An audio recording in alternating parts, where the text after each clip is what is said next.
السلام عليكم ورحمة الله وبركاته. ازيكم يا بنات؟ يا رب تكونوا بخير. النهاردة ان شاء الله زي ما انتم شايفين كده وزي ما هو باين من العنوان هنعمل مع بعض كنافة بالكريمة. طبعا عايزة اقول لكم ان هي سهلة جدا جدا وبسيطة وما بتاخدش اي وقت خالص، وبدل ما تشتريها من بره برضو بفلوس كتير قوي، لا انت ممكن تعمليها في البيت بمكونات بسيطة جدا جدا وموجودة عندنا كلنا. وزي ما انتم شايفين كده، طبعا انا ما صبرتش عليها، المفروض هي تتقطع لما تبرد شوية، انا ما صبرتش خالص، يعني كنت عايزة ادوق. فبصوا بقى الشكل، كانت لسه بقى سخنة والكريمة كانت سايحة لسه ما مسكتش نفسها شوية، بس طعمها كان حكاية. يعني مش قادرة اقولك كانت حلوة قوي ازاي. المقادير ان شاء الله هتلاقيها عندك لانها موجودة في كل بيت، فيلا بقى قومي شوفي الطريقة وقومي اعمليها. هنا بقى انا كنت بوريكم شكلها كان عامل ازاي، وبصوا شكل الكريمة حلوة في النص ازاي، وطعمها حلو قوي قوي قوي.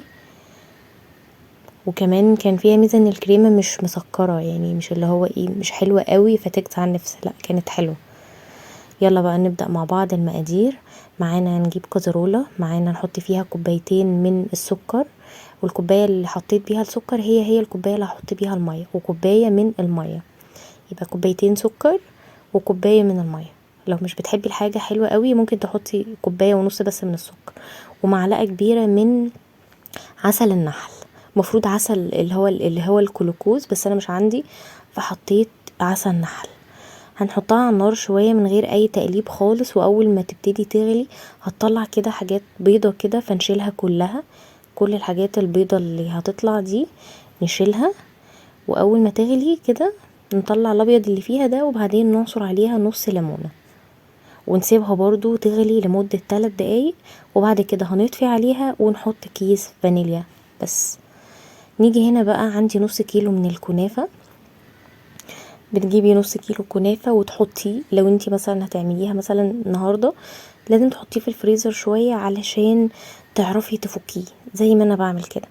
يعني انا كنت جايباه وحطيته في الفريزر كذا يوم، يعني عشان انا ما عملتهاش اول ما جبتها، وطلعته بقى لما احتاجته وفركته كده. تفركيه كده بايدك هيطلع معاكي حلو قوي من غير كبة ولا اي حاجة.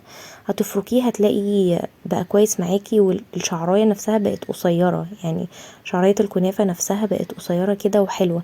وهو ده اللي احنا عايزينه، انك تقعدي تفركي فيها لحد ما الشعر يقصر خالص. ولو قابلتك اي كلاكيع كده، في ساعات كده بيبقى فيه يعني حتت كنافة بتبقى ناشفة قوي كده ما بتتفركش، فدي تشيليها لانها هتبوظلك الكنافة. احنا عايزينها تبقى كلها ايه، يعني حلوة كده، يعني فكة من بعضها، مفرولة كده، يعني فاهمين قصدي.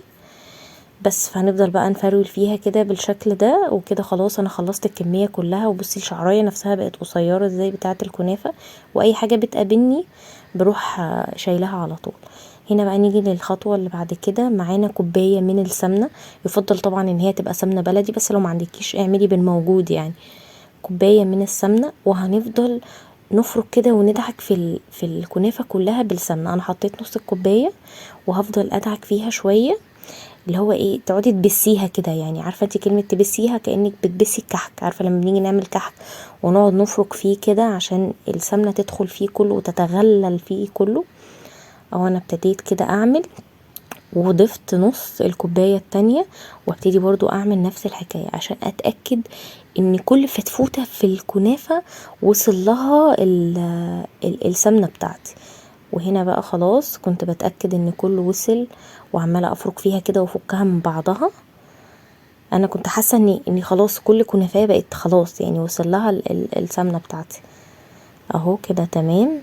هنيجي بقى بعد كده معانا 3 معالق من السكر البودرة. لو ما عندكيش سكر بودرة زي انا كده، ما كانش عندي سكر بودرة، ممكن تحطي سكر اللي هو الحبيبات، بس يبقى حبيباته ناعمة، ما تبقاش حبيباته خشنة عشان ما يبقاش مخرز معاكي يعني، وكمان يدوب بسرعة.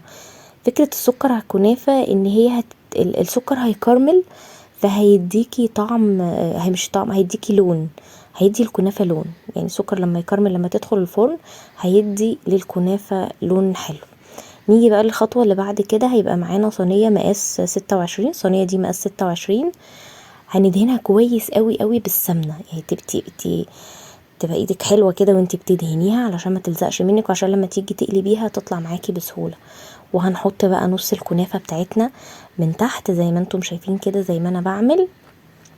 وهنفضل نحط وندوس، انتي دوسي قوي يعني بايدك كده، وانتي بتعملي اعملي ليها حواف. يعني شايفه انا بعمل ايه؟ خلي الحرف بتاع الكنافه يبقى طالع فوق على الصينيه كده، علشان لما نيجي نحط الكريمه ما تطلعش وتتحرق. يعني فاهمين قصدي؟ تخلي ليها كده حرف كده، تعملي للكنافه حرف علشان الكريمه ما تطلعش من النص وتتحرق. اهو هنفضل نعمل كده، واي فراغات يعني انا حاسه ان مثلا في حته فيها اكتر من حته تانية، فهبتدي احط فيها كلها كده بالتساوي، واضغط عليها كويس قوي قوي، واضغط على الجناب برضو بتاعتها كويس قوي زي ما انتم شايفين كده. اهو انا كده خلصت الخطوه دي. يلا بقى الخطوه اللي بعد كده نعمل الكريمه بتاعتنا. معانا 3 كوبايات من اللبن، هنحط عليهم 3 معالق من السكر. طبعا يفضل ان هو يبقى لبن الحليب اللي هو البلدي، مش التاني ده، مش لبن الشركات. حطيت 3 معالق من السكر، معلقه واحده من الدقيق، و3 معالق من النشا. وطبعا قبل ما نفتح البوتاجاز هنقلب كل المكونات دي الاول، عشان النشا بيتكتل تحت، فلازم ندوبه الاول. وبعد كده بقى هنولع نفتح البوتاجاز على نار متوسطه، ونفضل نقلب فيه لغايه ما يحس ان هو تقل معانا. ممكن بقى تحطي لو عندك مثلا قشطه تحطي قشطه، لو عندك كريم شانتيه حطي كريم شانتيه، مش عندك مش ضروري. انا كان عندي كريم شانتيه، فهو يعني المفروض تحطي 3 معالق كريم شانتيه، وهو الكيس بيبقى تقريبا 3 معالق، فحطيت الكيس كله. عندك بقى قشطه زودي، مش ما عندكيش خلاص، حتى لو ما عندكيش كريم شانتيه ما تحطيش، احنا كده برضو تمام يعني. فعندك حطي، مش عندك ما تحطيش. بالمكونات اللي عندك في البيت هتعملي احلى كنافه بالكريمه.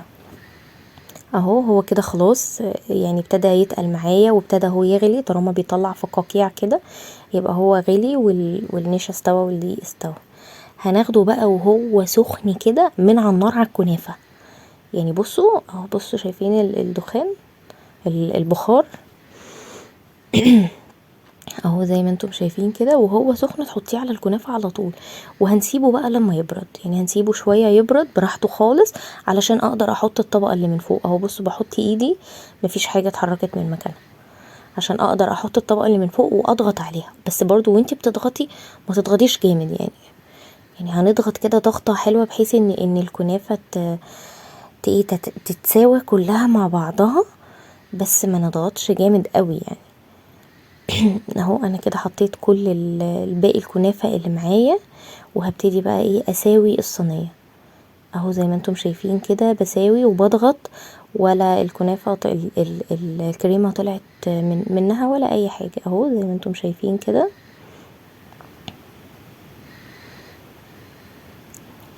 اهو نضغط كده بالراحه بالراحه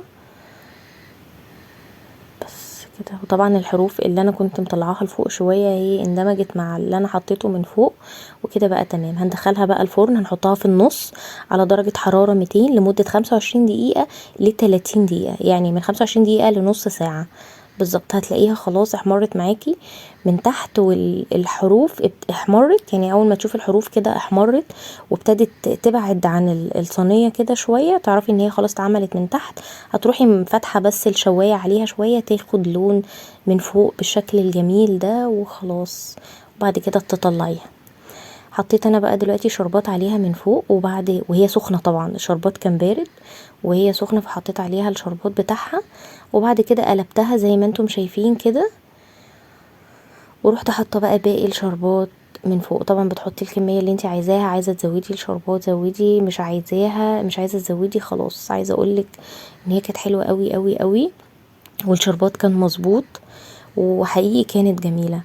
وكمان يعني الحلو ان فيها ان انا بحب اكل كنافه تبقى كريسبي، اللي هو عارفه انت تبقى ايه، تبقى مقرمشه، يعني من جوه كانت طريه ومن بره الكنافه مقرمشه. حقيقي طعمها تحفه تحفه تحفه، وجربوها بجد مش هتندموا. الطعم حكايه فعلا. انا هنا طبعا ما كنتش صبرت عليها خالص انها تبرد، المفروض نصبر عليها تبرد علشان الكريمه تبقى متماسكه شويه في النص، يعني ما تسحش منها. فانا ما صبرتش خالص وكنت مستعجله وعايزه ادوق بسرعه، فقطعتها وهي سخنه. بصوا زي ما انتم شايفين كده، بس برضو حتى وهي سخنه كانت تحفه. ممكن انتي بقى لو يعني انا من الناس اللي بحب اصلا اكل كنافه بالكريمه بتبقى سخنه، حتى لما بروح اجيبها من محل بجيبها يعني هي اصلا بتتباع سخنه، فلما بتبرد بدخلها شويه الميكرويف واخرجها بتديني نفس الطعم اللي انا عايزاه يعني. في ناس بتحبها عادي بارده. عايزه اقول لكم بقى كنت مستعجله ان انا فعلا ادوق، يعني طعمها حكايه حكايه حكايه، والمكونات زي ما قلتلك موجوده في كل بيت، يعني كلنا عندنا لبن والدقيق والنشا. عندك كريم شانتيه حطي، ما عندكيش ما تحطيش زي ما قلتلك. يا رب الطريقه تعجبكم، واتمنى بجد ان انتوا تجربوها وتقولوا لي رايكم في الكومنتات. بصوا انا هنا كنت بوريكم شكل الكريمه عامله ازاي في النص، والكنافه كانت ناشفه كده من بره وكريسبي كده وجميله قوي. فبجد يعني جربوها، وباذن الله باذن الله هتعجبكم ومش هتندموا. هنا بقى انا كنت بصور لكم كده فيديو من قريب اوريكم شكلها عامل ازاي. بصوا شكلها تحفه تحفه تحفه، وطعمها حكايه وحلوه قوي قوي. لو عندك عزومه تعمليها بعد العزومه كده تبقى جميله. ما تنسوش تعملوا لايك للفيديو ده وسبسكرايب للقناه. باي باي.